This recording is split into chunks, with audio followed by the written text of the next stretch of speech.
राजनीति जैसे शब्द का जिक्र होता है तो दिमाग में सफेद कपड़े और सर पर लंबी टोपी लगाए कुछ महापुरुष अपने आप प्रकट हो जाते हैं, लेकिन हकीकत में ये तो बस नाम के लिए बदनाम है। पॉलिटिक्स की सबसे तेज आंधी चलती है माया नगरी मुंबई में, जहाँ पे फिल्म इंडस्ट्री नाम का राक्षस धीरे धीरे मजबूर लोगों के सपने और आखिरी में उनकी जिंदगी को बूंद बूंद निचोड़ लेता है। सुशांत सिंह राजपूत एक टैलेंट से भरे हुए कलाकार जो बिना किसी के सपोर्ट पे सिर्फ अपने मेहनत के दम पर फिल्म इंडस्ट्री के मशहूर सरनेम वाले एक्टर से कंधा मिलाकर खड़े हुए थे, अब वो इस दुनिया को अलविदा बोल चुके हैं। लेकिन दिल पे पत्थर रख के मैं आपको बता दूं कि सुशांत पहले नहीं थे और शायद आखिरी भी नहीं होंगे। कारण हजारों हैं जिनको शब्दों में उतारना असंभव है, लेकिन कुछ बातें हैं जो घटियापंती की सारी सीमाएं लांघ चुकी हैं और उनके पीछे बैठे हुए लोगों की खाल खींचना काफी जरूरी हो गया है।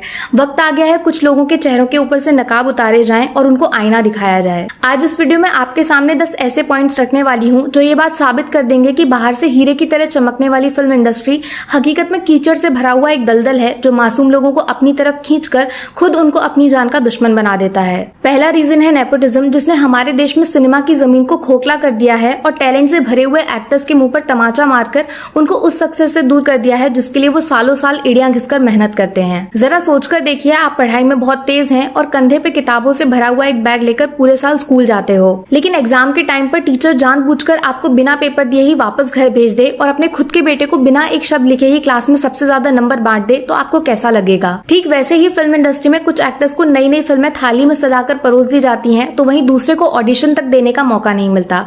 जो इसके खिलाफ आवाज उठाते हैं उनको पागल घोषित कर दिया जाता है या फिर काला जादू का इल्जाम लगा देते हैं। दूसरा रीजन है डुअल नेचर, या फिर शुद्ध भाषा में बोलूं तो दोगलापंती। कुछ मशहूर प्रोड्यूसर्स हैं जिनकी जेब काफी मोटी है और अक्ल उससे भी ज्यादा मोटी हो चुकी है। ये अपनी दुनिया के राजा हैं और बाकी सब इनके लिए कीड़े मकोड़ों के बराबर हैं। आयुष्मान खुराना ने अपनी बुक में किस्से का जिक्र किया है जब स्ट्रगल वाले दिनों में उनको करण जौहर की ऑफिस का नंबर देकर बोला गया था कि आपका करियर सेट हो चुका है। अगले दिन फोन किया तो जवाब मिला कि नंबर गलत है। दूसरी बार मिलाया तो बोला गया कि प्रोड्यूसर साहब बिजी हैं, बाद में मिलाना। और तीसरी बार जवाब मिला कि हम सिर्फ स्टार्स के साथ काम करते हैं। लेकिन जब आयुष्मान मेहनत के दम पर फिल्मी दुनिया का मशहूर नाम बन गए तो करण साहब ने खुद उनको शो पे बुलाकर फिल्म का ऑफर दिया, जिसको आयुष्मान ने हंसते हंसते मना कर दिया। रीजन आप समझ ही गए होंगे। माने जब तक आपके नाम के साथ फिल्म को जोड़कर फायदा नहीं होगा तो प्रोड्यूसर साहब आपको चाय पे बैठने वाली मक्खी की तरह उड़ा देंगे, लेकिन अगर आपका नाम बिकता है तो वो खुशी खुशी उसी चाय को पीने के लिए तैयार हो जाएंगे। तीसरा रीजन है हमारे देश की नैया डुबोने वाली मीडिया, जो आजकल खबरें दिखाती कम और बनाती ज्यादा है। कौन सा स्टार जिम में किस रंग की पानी की बोतल लेकर जाता है, किसके बच्चे ने आज मुंह से पहला शब्द बोला या फिर किसने पहली बार किचन में बर्तन धुले, ये इनकी खबरों की हेडलाइंस होती हैं। लेकिन एक चीज गौर की है, खबरों में दिखते वही हैं जिनके नाम के पीछे कपूर खान होता है, बाकी वाजपेयी सिद्दीकी हुड्डा से इनको कोई लेना देना नहीं है। क्या सोच रहे हैं ऐसा क्यों? जवाब है हरे रंग वाला नोट, जिससे इनका धंधा चलता है। इसके बदले ही ये जर्नलिज्म की आड़ में प्रमोशंस की दुकान चलाते हैं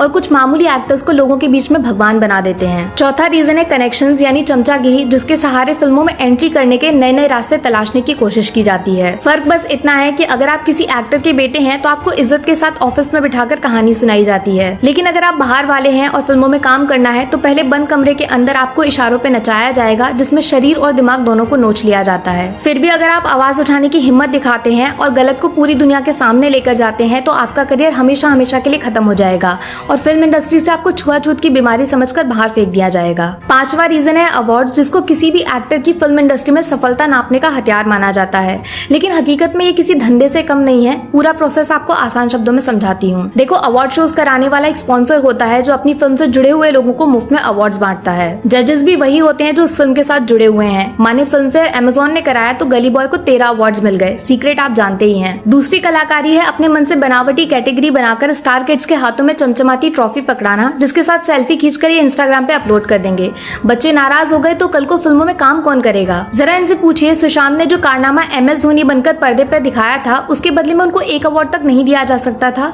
अगर जवाब ना है तो फिर डिक्शनरी से अवार्ड नाम का शब्द हमेशा हमेशा के लिए मिटा दीजिए। छठा रीजन है उधार वाली इज्जत, जिसके बिना मुंबई में काम तो छोड़िए, कोई आपकी तरफ मुड़कर देखने की कोशिश तक नहीं करेगा। अगर फिल्मों में काम करना है तो आपके पास अच्छा खासा बंगला होना चाहिए। प्रोड्यूसर से मिलने जाओ तो बड़ी महंगी कार से उतरना पड़ेगा और हाँ, पार्टी करने शहर के सबसे महंगे क्लब नहीं गए तो आप फिल्म लाइन के काबिल ही नहीं है। ये सब दिखावे वाला खेल अब एक्टर्स की जरूरत बन चुका है, जिसके बिना आपको पूरी तरह नजरअंदाज कर दिया जाएगा। पैसे नहीं है तो फिर उधार मांगिए, बैंक से लोन लीजिए, हाँ लेकिन वापस चुकाने के लिए आपको काम मिलेगा इसकी कोई गारंटी नहीं है। 7वां रीजन है so called a list TV shows, जो कहने के लिए तो सिर्फ एंटरटेनमेंट के लिए बनाए जाते हैं, लेकिन हकीकत में इनका इस्तेमाल अपने अंदर छुपी हुई भड़ास निकालने के लिए किया जाता है। कॉफी के बहाने आपसे पूछ लिया जाएगा कि फलाना एक्टर तुमसे बेकार क्यों है, वो पार्टी में गरीबों जैसे कपड़े क्यों पहनता है, या फिर किस तरह वो इंग्लिश बोलने में अटकता है। उस पे मजेदार चुटकुले बनाए जाते हैं। कमाल की बात यह है कि इन शोज का मकसद एंटरटेनमेंट बिल्कुल नहीं है, बल्कि ये अपने चुनिंदा दोस्त या फिर उनके बच्चों को पॉपुलर बनाने का एक शॉर्टकट तरीका है, जिसमें एक एक्टर को नीचा दिखाकर दूसरे को बेहतर साबित किया जाता है। 8वां रीजन है स्टार किड्स वर्सेस आउटसाइडर वाली जंग, जिसमें अक्सर छोटे शहर से बाहर आए लोगों को दरवाजे पे लगी हुई दीमक की तरह देखा जाता है,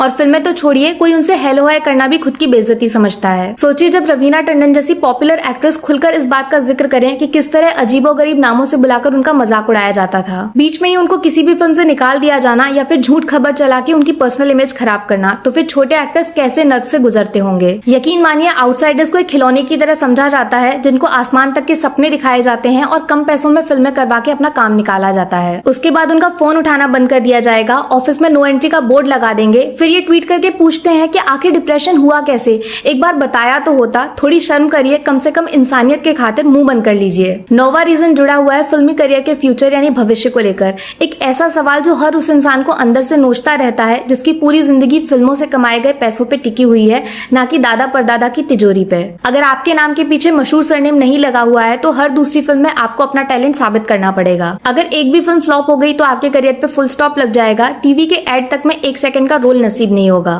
वहीं अगर आप कपूर खानदान से हैं तो फिर आप बिना हिट फिल्म दिए सिर्फ फ्लॉप्स देते जाइए, उसके बावजूद आपका भविष्य सूरज की तरह चमकता रहेगा। या फिर गूंगा बनकर बिना डायलॉग्स बोले भी आप सेलिब्रिटीज वाली रेस में दौड़ते रहेंगे। 10वां रीजन किसी और के साथ नहीं बल्कि हम लोग यानी ऑडियंस के साथ जुड़ा हुआ है, जो घटिया से घटिया फिल्म को 200 करोड़ की कमाई करा देती है और अच्छी से अच्छी फिल्म को 2 करोड़ भी नसीब नहीं होते। जब मेहनत से बनाई गई फिल्म बुरी तरह पिट जाती है और टैलेंटेड एक्टर के माथे पर फ्लॉप का स्टिकर लगाया जाता है, तो उसका दिमाग किस हादसे का शिकार होता है उसका अंदाजा लगाना भी नामुमकिन है। अगर जुड़वा 2 जैसी फिल्म 130 करोड़ से भी ज्यादा की कमाई कर ले और सोन चिड़िया जैसी मास्टरपीस सिर्फ 4 करोड़ में सिमट जाए, तो समझ लीजिए कि फिल्म से जुड़े हुए एक्टर्स फेल नहीं हुए हैं। 100 में से 0 नंबर हम लोगों के हैं जो अनजाने ही एक अपराध में शामिल हो गए। उम्मीद करती हूँ आप इस वीडियो को बनाने का असली मकसद समझेंगे और बहरी हो चुकी फिल्म इंडस्ट्री के कान में इन सवालों के शोर को पहुंचा देंगे।